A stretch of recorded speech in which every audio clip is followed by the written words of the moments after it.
Assalamualaikum warahmatullahi wabarakatuh. Selamat malam Ibu Sari Hayati, selamat malam teman-teman semua. Perkenalkan, nama saya Suro, saya dari Prodi Manajemen 5B. Pada kesempatan malam hari ini saya akan memaparkan presentasi terkait strategi produk dan distribusi jasa, materi pertemuan ke-9. Pertama, yaitu ada definisi ya, terkait definisi sebuah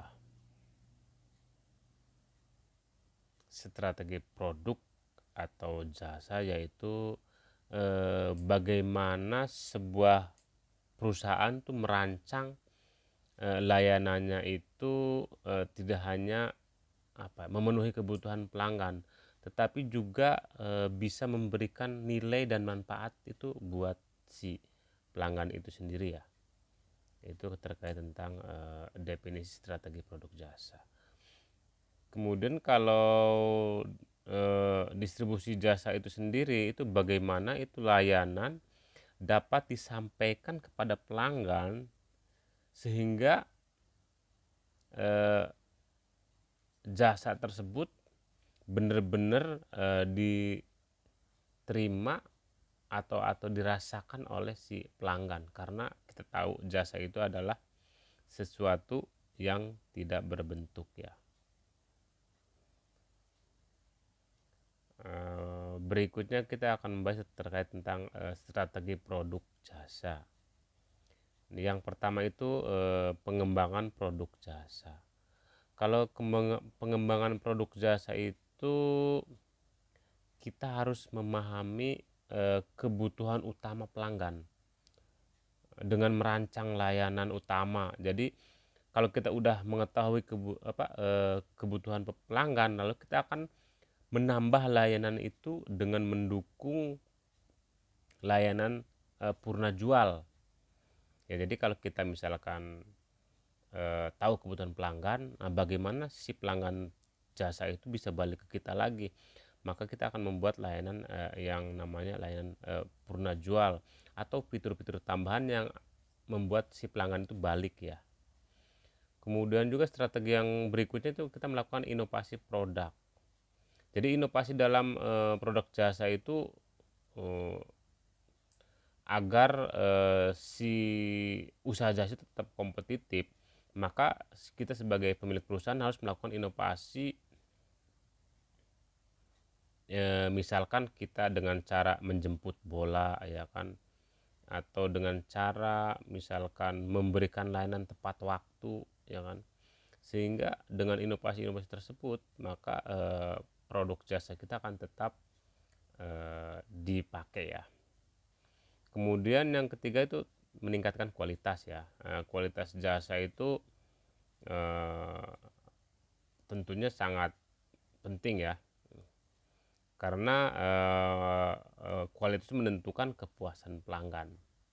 Seperti yang kita gunakan konsep SERPQUAL ya, yang terdiri dari keandalan, seberapa konsisten jasa itu, terus jaminan, kepercayaan pelanggan, aspek fisik, terus menampilkan fasilitas ya, empati, dan yang dianggap responsif terhadap kebutuhan pelanggan.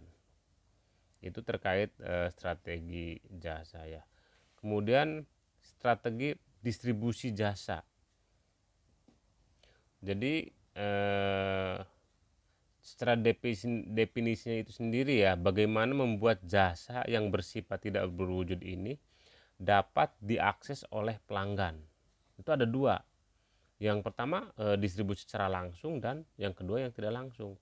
Kalau langsung itu contohnya kita kayak macam menonton Netflix ya. Jadi di mana pelanggan langsung mengakses jasa melalui aplikasi dan kita dapat merasakannya. Kalau yang tidak langsung, misalkan kayak kita membeli tiket lewat Traveloka, atau mungkin membeli reparasi, misalkan kita mau berwisata atau lewat Agoda gitu ya, aplikasi-aplikasi. Jadi melalui mitra gitu loh. Nah, kemudian selain itu ada teknologi memainkan peran besar dalam distribusi jasa dengan aplikasi mobile misalkan kan ya tadi kita platform digital ya, kayak misalkan Traveloka tadi, Shopee, itu kan semuanya platform digital ya, ada Gojek ya. Nah, itu bisa mendapatkan pelayanan kapan saja dan di mana saja dengan platform digital tadi.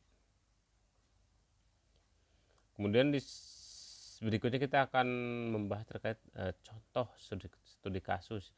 Di sini saya ambil studi kasus terkait tentang Grab dan Gojek ya. Jadi kalau kita lihat Grab dan Gojek itu, mereka itu sukses mengelola bisnisnya dengan strategi mereka, seperti menawarkan layanan makanan, layanan antar jemput pelanggan ya, atau kita antar jemput manusia ya. Dengan layanan itu sekarang bahkan bisa menggunakan platform digital kayak e-wallet, kayak dompetnya dompet digital ya. Mereka bisa semuanya menggunakan aplikasi dalam genggaman, dalam menggunakan mobile ya kan. Nah, jadi bagaimana strategi-strategi yang dilakukan Gojek atau Gokar. Nah, kalau disambut ada Maxim, yaitu contoh-contoh yang penyaluran distribusi jasanya yang berjalan dengan seiringnya kemajuan teknologi ya. Kemudian dari pemaparan di atas dapat kita simpulkan, yaitu yang pertama, strategi produk jasa harus fokus ya. Jadi kita harus fokus pada menciptakan layanan utama yang kuat sehingga memberikan nilai tambah yang baik dalam mendukung pelayanan kita ya. Kemudian juga distribusi jasa harus didesain semenarik mungkin ya, atau untuk memastikan aksesibilitas dan kenyamanan pelanggan, terutama dengan memanfaatkan teknologi tadi. Jadi kalau kita membuat platform digital itu ya, bagaimana dia bisa mengakses dengan mudahnya platform tersebut ya.